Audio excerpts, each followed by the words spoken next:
Hi there, Sandra here from the Schwowin's Nest. Welcome to my Farmhouse Thanksgiving Decor series. This is episode 1. If you haven't yet subscribed to my channel, I'd love for you to stick around a while by clicking that red button. Today I have 2 turkey DIYs for you, and the first one is using this rustic wood slice that came from a tree in our backyard that we cut down, and I made sure that it had some good bones to it and that it would be able to stand up easily. I also have these pre-cut pieces of pallet wood that I'm going to be adding as the feathers on the back of the turkey's body. So it doesn't really matter what size or length you make your wood pieces, you've just got to make sure that you can fit them into the back of the turkey. Once you've got your first layer of pieces all mapped out, it's time to attach them to the wood slice. Using pallet wood, it's always a good idea to pre-drill the holes, so I did do that already previously, because if you don't pre-drill your holes, you're probably going to get some splits and cracks, and that's not going to be very fun to work with. As you can see here, I didn't drive the screw in all the way because I wanted to make sure I could move it around and get it in the right position before I tightened it up. Once I have these 2 in place, I'm just going to stand the turkey up and make sure it's standing nice and straight. And he is, so I can move on to continue adding the first layer of the wood pieces. I've got the first layer of pieces all done, and now I'm going to be adding the second pieces of wood, which are a little bit longer, as you can see here. So what I'm doing each time I add additional pieces of wood, I'm making sure that it can still stand by itself, because this is going to get heavy and I want to make sure that it's not going to tip forward.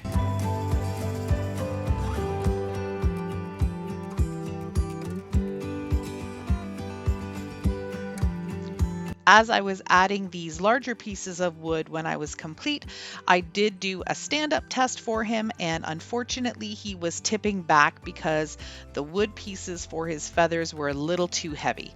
So I'm taking this little piece of wood and I'll screw that into the back to brace it so he can stand up straight.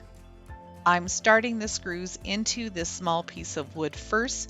I have marked off where it needs to go, and now I'll be able to just finish those screws right into the bottom of those other wood pieces, and then he'll be able to stand up nice and tall.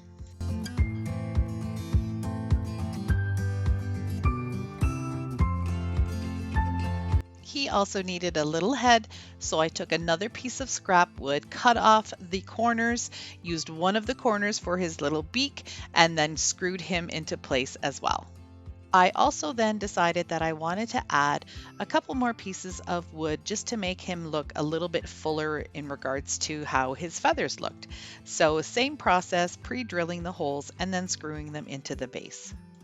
Since my videos are all about Farmhouse, I decided to give him some touches of white and make him look a little bit more distressed. I'm using some DIY chalk paint and a dry brush, and I'm going to go very lightly on top just to bring out some of the wood grain.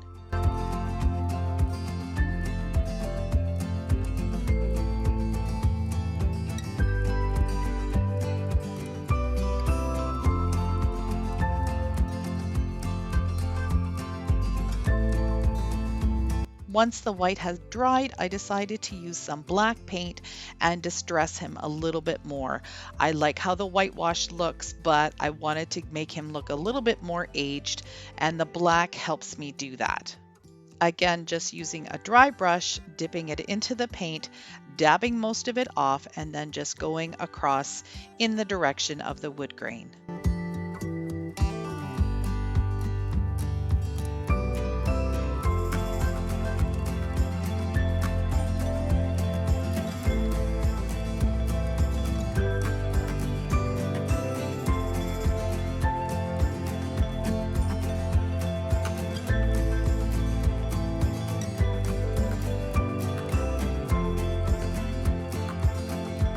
I've got another turkey project for you today, and this one is so much fun.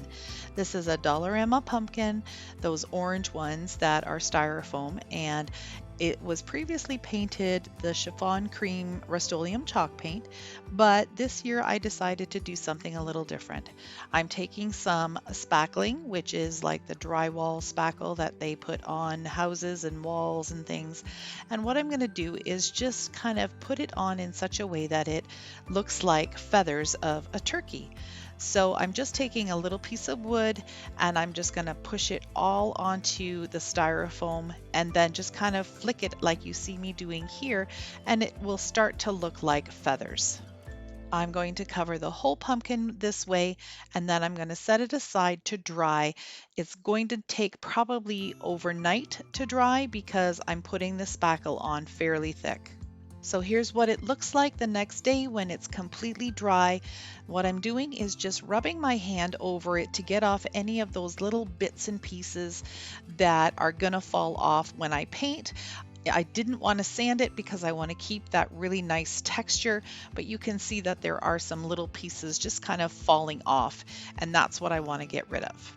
I'm going to use this Folk Art Home Decor chalk paint in the color Maui Sand, which is a really nice dark gray.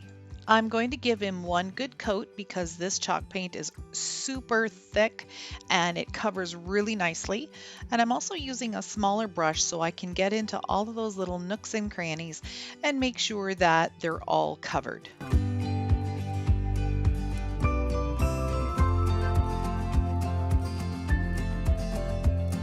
I'm using my white chalk paint and a dry brush to go all over the pumpkin and bring out all of that beautiful detail from the spackling. My turkey needs a head, so I found this other little pumpkin that I decided to paint the same color, that gray chalk paint from Folk Art, and I'm just putting some hot glue at the bottom and I'm going to just place it onto the top of the pumpkin. There is a tiny little stem on there that I had put on previously, which is going to help hold this in place. So I have to tell you guys, I am getting pretty famous myself for forgetting to turn on my camera. So you'll see me now working with some wood shims that I get from the Home Depot that I had already dry brushed with black and cut down to size.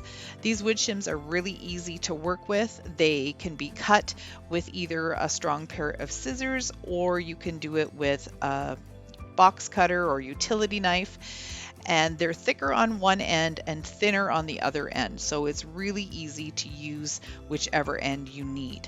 What I'm doing now is adding some honey brown paint onto the top of the feathers because turkey feathers are two different colors and they usually have a strip of a different color right at the top. What I had done previously, which you didn't see, was me dry brushing some black onto the bottom portion of the feathers. I'm just going to be using some hot glue to attach these pieces onto the back of this pumpkin, basically giving the turkey some feathers. And once I had it planned out, it was really super easy to do. I just wanted to make sure that the wood pieces were going to stick, so I used quite a bit of hot glue.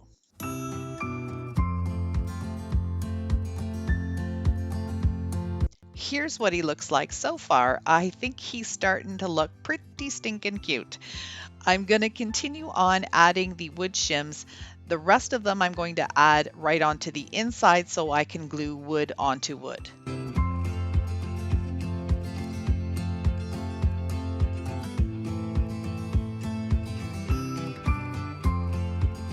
Here are his feathers all complete, but his little head needs a beak. So I'm just going to use some hot glue, and I've taken a little piece of wood shim that I cut on an angle, and I'll just glue that in place. I forget what this next little thing is called, but turkeys always have that little thing that goes over their nose. So I took a piece of garland that I had that was wrapped with brown paper. It was just from my stash. I just found something that would work. I bent it into sort of a candy cane shape and then I just glued it right onto his nose. The last thing I decided to do was darken him up a little bit. That white was really bright, so I'm just taking some of my black chalk paint and a chippy brush and just kind of going around his little body, deepening him up a little bit and giving him a little bit more of a match to his feathers. So just adding some black into it.